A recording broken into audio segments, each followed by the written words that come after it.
Hey, Star Wars community, Star Wars CCG community. A big distinction between Star Wars community and Star Wars CCG community.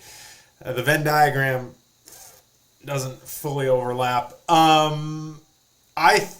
This is top 10. No, it's not top 10.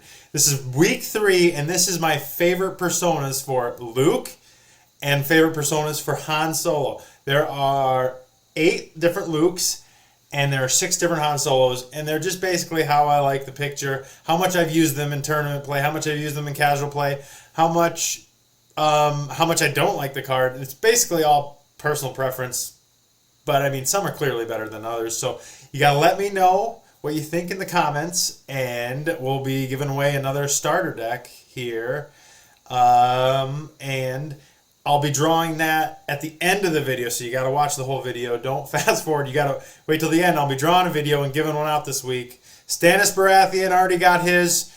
You can win twice. Keep commenting. I'll just keep giving them out because I got to bribe you somehow. So hope you enjoy the video. Excuse me.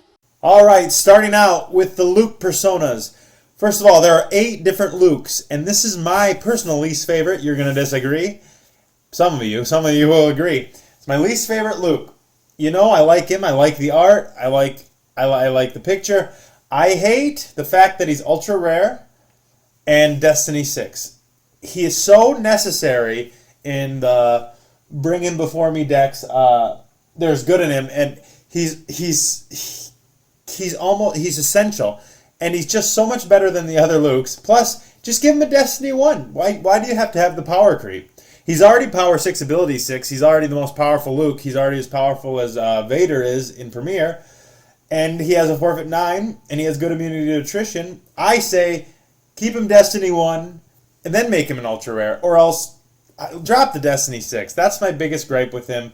A little bit of power creep makes him so much better than the other Lukes. And it fits with the theme of the game. Rebels, Imperials have 1 Destiny, maybe 2. Aliens, 2 or 3 Destiny. No. Droids, 4. 6 is just a little too much. I still like the Luke, but I like all these Lukes. Number 7. You guessed it. Just regular Luke. Playing with his little toy. I like how they gave him he's a child, like Luke. Just Luke. Playing with his toy. He's so bad, he can't even be deployed if 2 opponents' unique characters are on table. And a fun trivia fact, this is the only Luke that can be actually killed by the Luke Seeker. If you look at the Luke Seeker errata. Power 2 ability 3, they had the exact opposite problem when they were making these introductory sets. They wanted the power creep so low that they made this guy so weak and impossible to use. Personally, I think they could have made him 3-3, deploy for the same, and they didn't need the restriction. He would have still been fun in the introductory set. But I like the picture, so he gets spot 7 instead of spot 8. Number 6, your good old Luke with lightsaber. You know, I'm guilty of using this card way too much. It's so easy to throw into a space deck. It's so easy to throw into a deck where you just, you throw him and Obi-Wan with lightsaber in a deck, and you got a beat down crew just for at least one battle. Sure, Destiny 7, no immunity attrition, but I mean, that permanent weapon's amazing. And that flavor text, I've taken care of everything. Just funny thinking of the Han line, you've taken care of everything. That I really do like the flavor text. 1 Destiny. See, they didn't need to give him a 6 Destiny. Even though he is a power creep. The card is a power creep. They didn't need to up the Destiny. That was number 6. Pretty good Luke, I like him. Number 5. That's right. Luke Skywalker, Rebel Scout. You know, this is the Luke that should have been in Endor and maybe Death Star 2. He makes a lot more sense. God has a Destiny 1. He's actually in Reflections 2. He's a scout. And he has a pretty good text, and he works with the objective. And he actually has a Death Star 2 icon, too.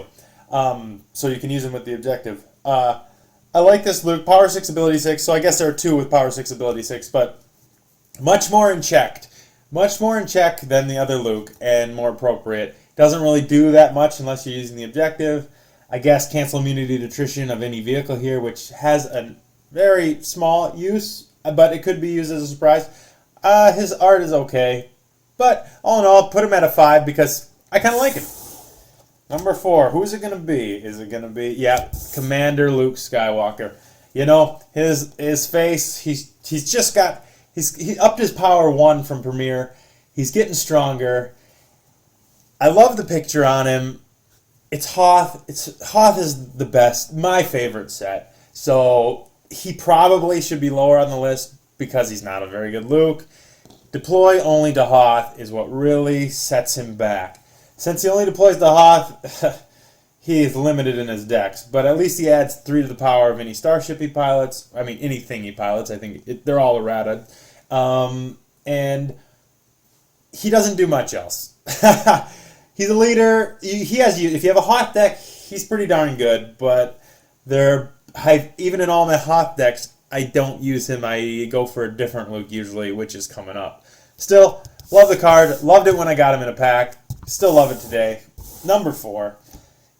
Number 3. Same thing. I love this Luke. When I pulled this Luke out of a pack, whoa, whatever, 20 years ago. Geez, more than that. I like him, and he's great in the training decks. And his pulling a lightsaber is awesome. In a Cloud City deck, I think he's the best Luke just for that. Because you can pull that, you can plop him down in Cloud City and pull Anakin's lightsaber, and you can beat down. And he deploys for 5, forfeit 8, immune to attrition, pulls the lightsaber, 5/5. Nice little face there, good face. That's why he's the number 3 spot for me. I know he's a little restricted in his use, 2 to the power of any starship he pilots, but still, classic Luke. All right, number 2. I love this Luke. He's amazing. I think this is one of my favorite premium cards. It has so many uses, and it really opens up the use for Luke on Tatooine with the Prophet decks and he's power 6 ability 5, so he's getting stronger. And I love it how he's power -2 when present with Vader. So he's not all the way trained. It goes along with the movies. He's almost like Darth Vader, Dark Lord of the Sith, where he gets to immediately return somebody to their hand instead of the choke, killing them. He has like almost a built-in weapon, and he's immune to attrition, so you can still throw a lightsaber on him. I think he has a lot of use. Don't really care for the picture as much as some of the other one, as Son of Skywalker and Commander Luke Skywalker have better pictures. But Master Luke, great. I think he's 7/7 is more than fair for his deploy for what he does, and he gets a 5. He deploys for 5 on Tatooine, and he can go everywhere. I like this that they switched later on in sets. Instead of saying only deploys on Hoth or only deploys on Cloud City, they switched it to deploy at -2 in certain locations, so your card isn't completely worthless when you're playing, say, a operative deck or something, so you can travel outside your little zone. All right, and the number 1 and best Luke, my opinion only, Luke Skywalker, the plain old Premier Luke. Insane. Deploys for 3, forfeit 7, and he deploys anywhere. No restrictions. Adds 3 to the power of anything. So he's a great pilot. Adds 3 to the power of anything. Ability 4. He deploys so cheap. Plus, if you throw him down at the beginning of the game, you get an extra force, as long as you're not on Tatooine. So he's like a Yoda, gets an extra force, and you can plop him down so quickly. You can throw him down in a 2 to deploy starship or a 1 to deploy Y-Wing or something, and for like 4 force, and he's going to destroy anybody in space. Space Luke is what he is. He's amazing. And plus the art, it's from the first movie. That's why he's my favorite Luke, and I like his flavor text too. Bullseye and Wild Brats and aboard the T-16 Skyhopper, son of Anakin Skywalker. Just my favorite card all around for as far as Luke's go. So, on to the Han Solos. Now there's 6 Han Solos, and I like Han Solos a little bit more than Luke, but I don't know. This Luke is still one of my favorite cards of all time. This is the worst Han, and you guessed it, the only Han that can be killed by the Han Seeker. The Han Seeker can only kill this Han, and guess what? They just left it blank. They didn't even want to put anything. They didn't even want to say adds 2 to the power of a ship or 1 to the power of a ship. No, he can pilot, but he can't. But he can't fly it. He's just sitting in there. I don't know how he doesn't add any power, but he's just there. He deploys for 4, which is an insane amount, but I think they charge 4 because he's a gambler. They don't want you getting too out of hand with him. I think a premium card, so take that for what it is. He was in the Jedi pack, I believe. Correct me if I'm wrong. Alright. Number 5. You know, this is kind of the exact opposite order of the Luke cards. This is the premier Han Solo. I don't find him that useful. Deploy for 3, 4, 5, 6, great. I mean, those are good ratios. And a Millennium Falcon, why did they only have him adding 2 to the power and Luke adds 3? Just give him 3 to the power of anything he pilots. It's not that big a deal. He does have the great, once during each battle may use 1 force to cancel your destiny. That's really good. But it's not as strong as the other Hans, and I haven't really seen this Han played that much. And if you probably only include 1 to 2 Hans in your deck at most, and this guy's probably not making the cut. Although, very fun card, great picture, great sexy picture. He's got his little vest on, looking like a pirate. It might be the best looking Han there is, for sure the best looking Han. So, 1 to 10, he's a super hunk. He's a 10. He's a 10, but card 1 through 6 of the Hans, he's a 5. He's a 5. So number 4, that's right, a little bit better. TK422. I like cards like this because if you don't have any land, and you're running a space deck, or you're just running a deck that doesn't have a Han in it, you throw him in there and he works as an undercover spy without having to include the undercover card. Yes, there's a lot of cards that cancel undercover spies, blah blah blah, but deploy for 3 to cancel a 4-strain anywhere, I think is great. And Imperials deploy +1 at related sites, which can really help. If I've seen them used in Dantooine decks where Imperials already deploy more, just decks that cause the opponent to use extra force to deploy. I like this Han. He's only really useful if you don't run any other Hans or not running a land deck, because then you can't run these other better versions of Han.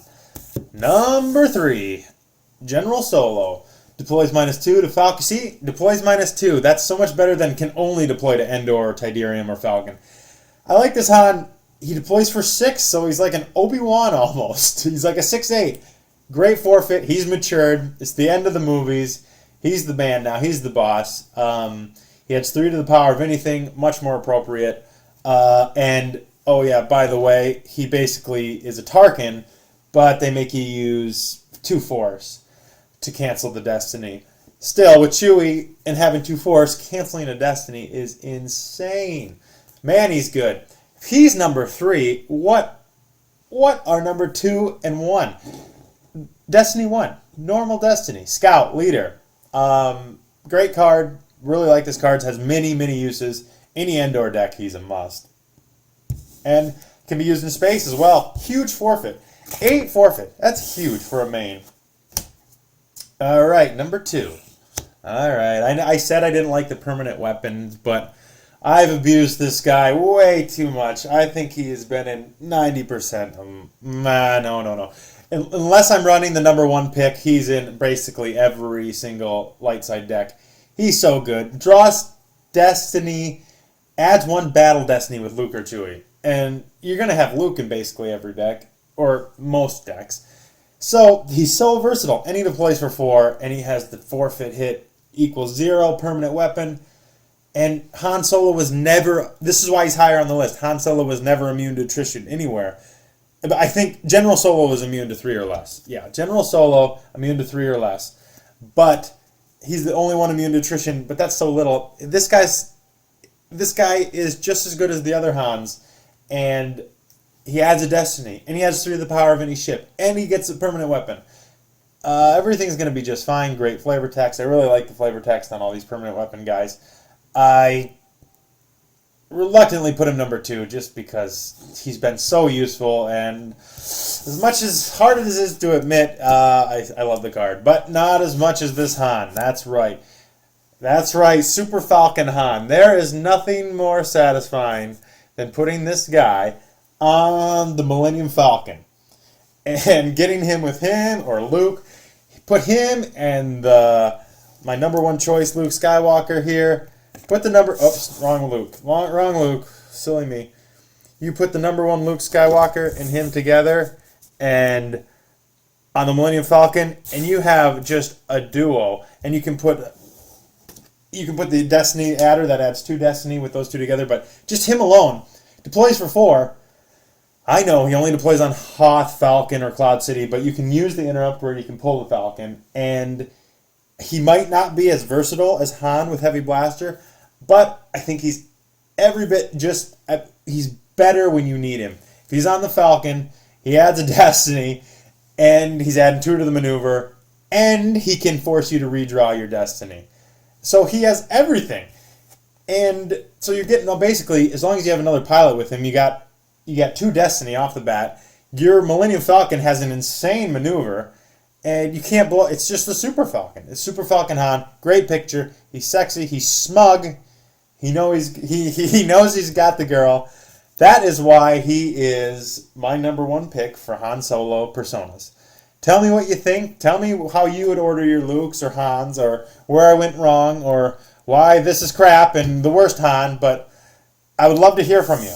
Now, bonus material. I gotta have the bonus material. This guy only has 2 personas, and he's a dark side character and a light side character, and I really like it when they do things like that, because I didn't know he was the same persona. So Jabba the Hutt here is great, and then he has another persona, and I don't know which one I like better, but he has a light side version, which is this guy, this version of Jabba the Hutt, who is light side. So it's kind of like the whole Lando thing, and it's kind of like the whole Lobot thing.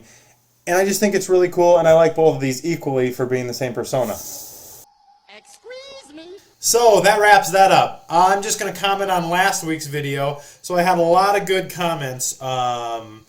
Like, you could use the laser projector with Sniper. That actually is a pretty good use case for it. And Forlon's weapon on Hoth. That is pretty good because you can't get to those sites, and that's the only way to shoot them.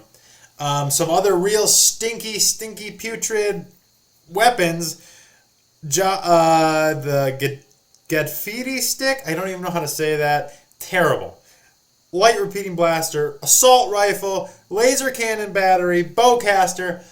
All terrible. Bowcaster was actually number 6 on my thing, and it barely didn't make the cut. It's that crap. Without further ado, we're going to see who wins this starter deck for this week. So, good luck.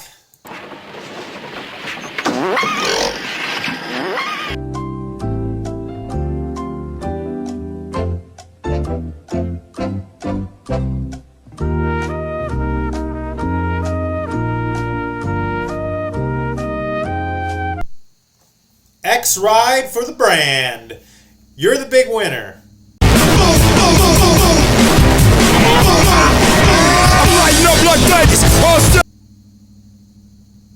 So thanks for watching, and hope you tune in next week.